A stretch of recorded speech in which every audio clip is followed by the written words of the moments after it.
Hey, what's up, everybody? Welcome to the Average Joe Dividends YouTube channel. This is portfolio update number 162. And what I did was I did a $100 deposit into this taxable brokerage account, my Average Joe Dividends portfolio. And what I do is I pick 5 different stocks to invest in. In the first part of the week on Mondays, what I do is I also do a $100 deposit, but I let Auto Invest do its work. And what Auto Invest does is it'll invest into the underweighted portions of the portfolio. We can see the ETFs and the 12 more dividend slices. Those are currently underweighted. So likely on Monday, if the market stays the same, that's where my deposit will go to. And then you'll see where my investments went to. If you're new to the channel, welcome. I try to show a replicable way of building dividend income. The only thing I ask of you is to please click the like button. Also, subscribe to the channel so you do not miss future videos. So what we're looking at right now, this is my taxable M1 stock brokerage account. Again, my Average Joe Dividends portfolio. And I've been building this portfolio since 2017. And you can see the current value is just over 280,000. So we're pretty much at all-time highs for this portfolio. And my current strategy is to deposit $200 per week into the portfolio. So we can see just over the last day, we've kind of recovered a little bit from the 26th where we went down a little bit. We'll zoom out to the last week and we see we are down over the last week at 1.34%.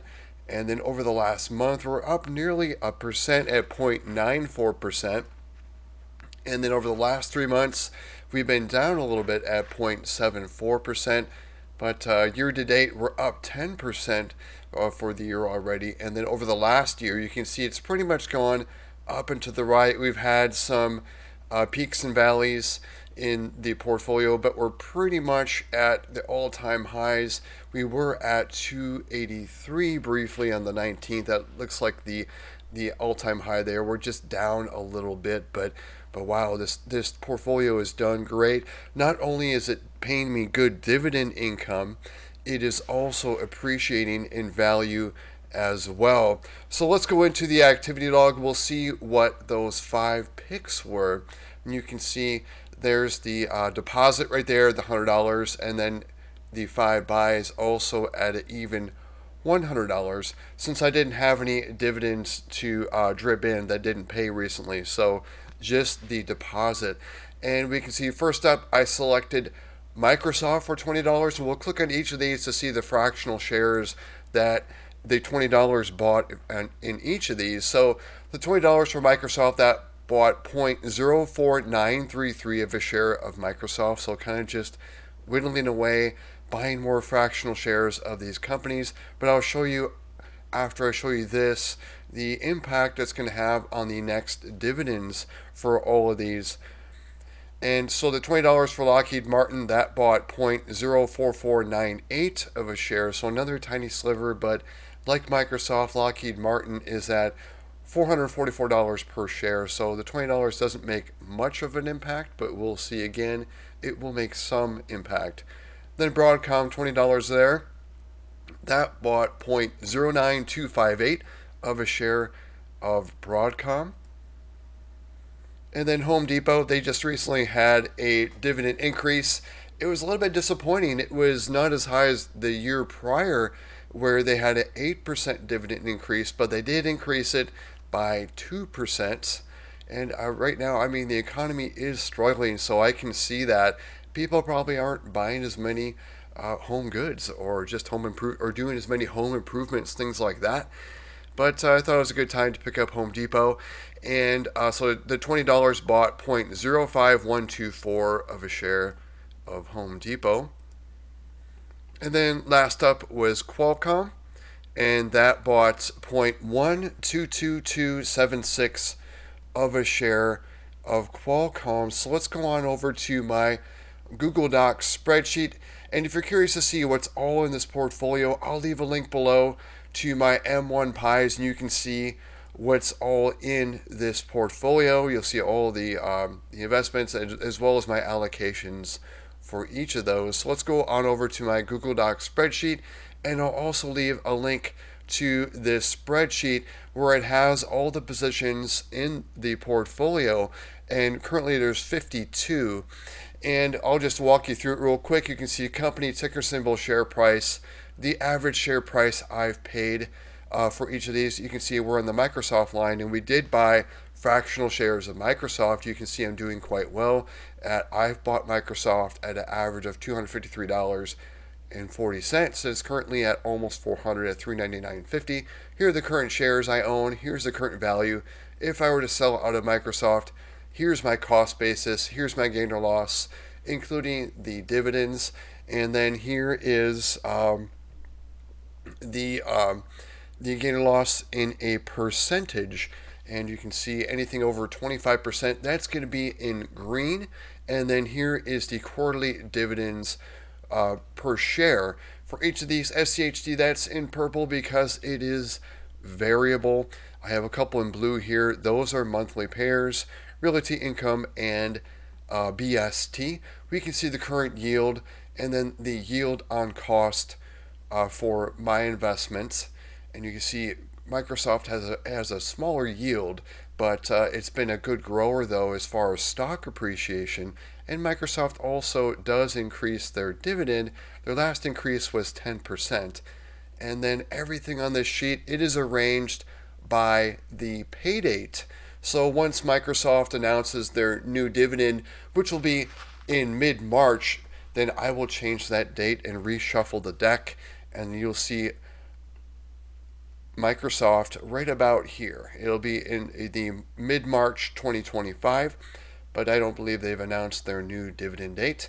And what I've done here is you can see the next dividend that's going to be paying, and then I hard-coded over here the 670 for Microsoft, the 538 for Lockheed, and then Broadcom 862. These are what their next dividends would be, and then 1041 for Home Depot and 767 for Qualcomm. We're going to see those go up as we update the sheet because remember we bought the fractional shares for each of those investments. We're going to see the next dividend go up for those 5 investments. We're also going to see the monthly, quarterly, and annual cash flow of the entire portfolio go up as a result. So let's go ahead and we'll grab that data from M1, and we can automatically update the sheet where it changes the number of shares, the cost basis, and the average share price that I purchase for each of those. So we'll grab that data here, and that's on the Holdings tab. And everything in the Holdings tab, it's arranged by the largest investment to the smallest. And you can see SCHD and BST, which SCHD is an ETF, BST is a closed-end fund. These are well diversified, so most of the portfolio is not even a single position. AbbVie is the largest current position that I have, followed by NVIDIA, and then Prudential, and then on down the line. But I'm going to grab this data here, starting with the name column, and I'll go down. Again, I'll leave a link below so you can see what's all in this portfolio. It's just blue chip stocks, household names, and they're companies that raise their dividend year after year. So they're growing their dividend income for me as well as appreciating. I'm buying stocks that go up in value. I don't want to just buy things that are stagnant or go down in value and paying a super high dividend. I'm not interested in those investments whatsoever. So back to the Google Docs sheet, we go to the M1 data tab. We'll do a pay special of the data I grabbed from M1, and I designed this sheet myself. And what it does is it grabs the new number of shares, cost basis, and average for each position. I'm just pasting all the data into the A column, and then it lines it up. And then over on the dividend portfolio tab, it does a VLOOKUP. For the average cost, you can see the VLOOKUP on the M1 data tab, the number of shares, and then my cost basis. It's just pulling that pretty much over there and updating my sheet, so I don't have to type in those values for those 5 positions where I bought more fractional shares. So we'll see what the change was for the next dividend for each of these 5 companies, as well as the monthly, quarterly, and annual dividends. So we're just seeing these going up as I do these deposits. There's other things that also kick these up, which are dividend drips. So once I drip dividends back into that company, and also with dividend increases as well. Of course, this event is a deposit, the $100. So first up was Microsoft. Remember, the old dividend was $6.70. It's going to go up to $6.74 in mid-March. And then at the end of next March, we're going to see Lockheed Martin move from $5.38 now to $5.52.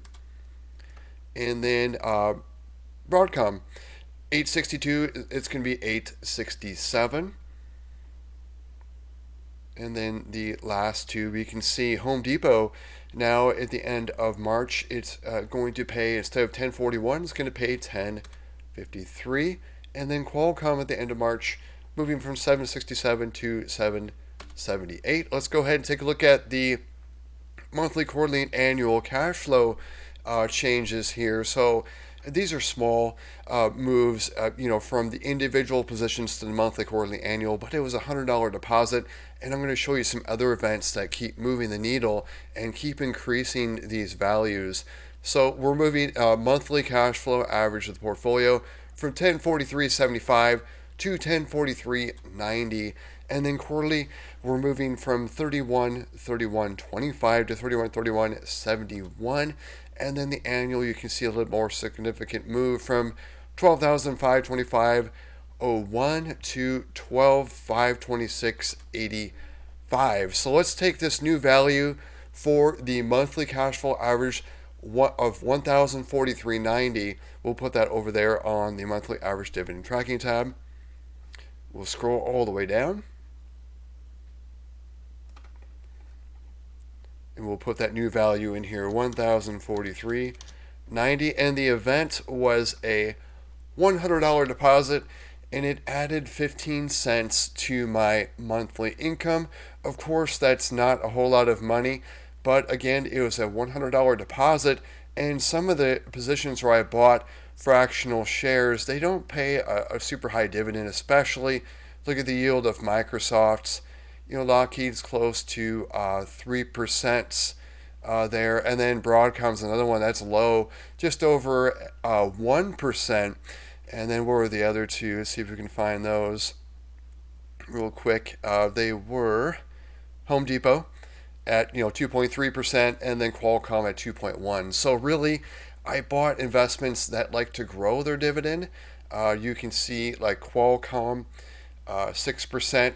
Better than the 2% that Home Depot did recently. But we take a look at like Microsoft, 10% was their last dividend increase. Lockheed Martin was 5%, and Broadcom was 11%. So these are companies that do like to grow their dividend as well. And I suspect that Home Depot will be growing their dividend a little bit more, hopefully in the future.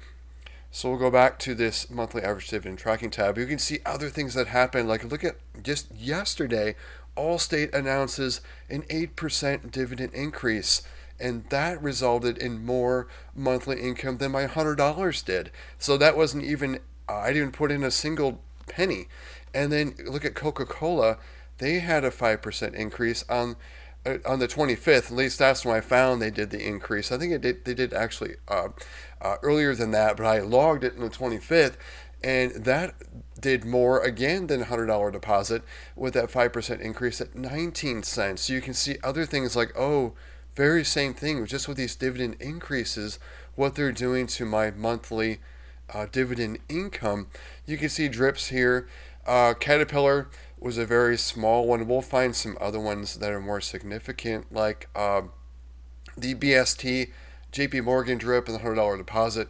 That's more significant because look what BST is going to be paying me on the 28th. Actually, it rolls in a day later. So Saturday morning, I'm going to wake up to BST's dividend of $505.97, along with Starbucks and KKR. So I'm going to wake up to $519.82 of dividends Saturday morning. But let's look at the dividends that I paid so far. So far in the month of February, I've received 168.65, and then I'll do a video on Saturday or Sunday recapping all the dividends I received for February. I'll show you the proof. We'll go into M1. We'll go over those one by one. We'll do some historicals as well as the dividends and just show you how they're growing. So let's go on over to the dividend tracker tab. And I've been doing these videos since January 2021. And here's the portfolio value back then. And here was the dividends paid in January 2021. Let's go to the present, where again, here's the 168.65 I've received in February. Here is the average monthly dividend. You can see how this has been going up. We were in the 800s just back in June. You can see we're even 700s back in April 2023. And we're well over 1,000 here now at 1,043. And then we've increased that dividend just in the month of February alone by $6.92. That's a month-over-month gain in that monthly income of 0.67%. Here's the annual dividends at at 12,526.85, and then the annual, I've increased the annual dividends by 83.09 just in the month of February alone. We're going to close out the deposits for February at $800. So again, what I'm doing is I'm depositing $200 per week, and sometimes a little bit more. Looks like I dropped an extra 1,000 there to kind of do a rebalancing of the portfolio. So let's close out the video. We're going to go to total net worth, and this just keeps going up and down just like the stock market. And over at Vanguard, I have an IRA, traditional one, and a Roth, and a taxable brokerage account. And total value there is $477,000. My M1, that portfolio is about 15% of my net worth. So we're just going over the rest of it, and you can see it's in ETFs and mutual funds. That's why I do a little bit of individual stock investing. I feel comfortable with it because I have such a foundation of these ETFs. And here's my current employer 401k. It's all in the S&P 500 at 102k. I have an IRA over at M1 as well, and that's valued currently at 711k. And then here's the dividend portfolio at 280k. And then here's my 1-year emergency fund over at M1 getting 4% interest. Here's my 6-month emergency fund over at Synchrony getting 4% interest as well. Here is my savings over Capital One. What I do is I pay bills out of this. My paychecks go here, and then I will, when I pay my mortgage and my credit card off, I just, what I do is just transfer that money there from savings to checking and then pay it off. And pretty much there's just pennies in there sitting. And then here's my home value. It's just a modest home I recently had built in February last year. I've been here pretty much for a year, and I'm intending to pay this balance off as soon as possible. You can see the liabilities. My credit cards just paid them off. I don't carry a balance in those at all, so I pay no interest. I have in the past, but that was my 20s, thank goodness, in my 30s, 40s, and now I'm 51. I haven't been paying credit card interest at all. But here is my only debt right now, and that's in my home at 174k. Again, I'm going to pay this off aggressively. I've been making $2,000 mortgage payments, but right now I'm only obliged to pay $1,300, and that's with because it's pretty low because I put quite a bit down. I put like 120,000 down on the house, and so to lower my mortgage payments, but I'm also paying extra every month, about $700 extra. So gonna get that down, and I'm thinking of just probably using this, selling it, and then using the taxes. Once I pay the taxes off, I'll still have enough to pay off the house, but I like to see the market go up even more before doing that. So we'll see if I do that. But here's my current net worth subtracting out the liability, which is my mortgage. Here's the breakdown in stocks. This is why my net worth is so volatile, because 87% of it is wrapped up into the stock market. And then home equity and cash, that's more stable. Those don't really fluctuate too much. And then here it is broken down in pre-tax and then after tax. I think it's really important to make sure you have a after tax brokerage account. That is after you have probably no debt like credit cards, things like that. But you have to have some after tax freedom because most people fall into the middle class trap, which is having all of your net worth wrapped up into home equity in your 401k. Things are not very liquid at all. Here's the breakdown of my net worth, US, international. And then I also have an average monthly dividend for all these investments as well. A lot of people don't even look at what their dividends are within their IRAs or 401ks, but I've added that in, and also interest from the savings accounts as well. And you can see there's my average monthly dividend. If I had access to the IRAs and 401k, that is what I could just draw. I could draw the dividends and interest and not sell a single share or withdraw a single dollar from my savings. I could withdraw that each and every month.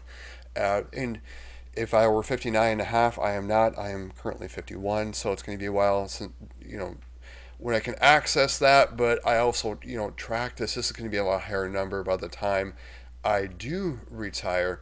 So that's all I'd show you guys for this video. Let's go back to M1. I'll show you those buys again. We've probably forgotten that since I've been rambling for quite a long time. So I selected, this is again Average Joe picks of Microsoft, Lockheed Martin, Broadcom, Home Depot, and Qualcomm. Let me know in the comments below what you are buying to close out this week. Thanks for sticking to the end of the video. If you got value from the video, please click the like button. Also subscribe so you do not miss future videos. I'll have 2 videos coming out this weekend. One where I recap all of my dividends I received in February. I'll show you the actual proof rather than just reading from a spreadsheet. And then I'll be doing my budget video. I think my budget video is actually the most important video that I do because you have to have a gap in your finances. I'll show you all my expenses and then all my income that I pulled in for the month of February, and we'll look at that gap and also my net worth, how it's grown over time. So thanks again, everyone. Everyone have a great rest of their day and rest of their week. Thank you.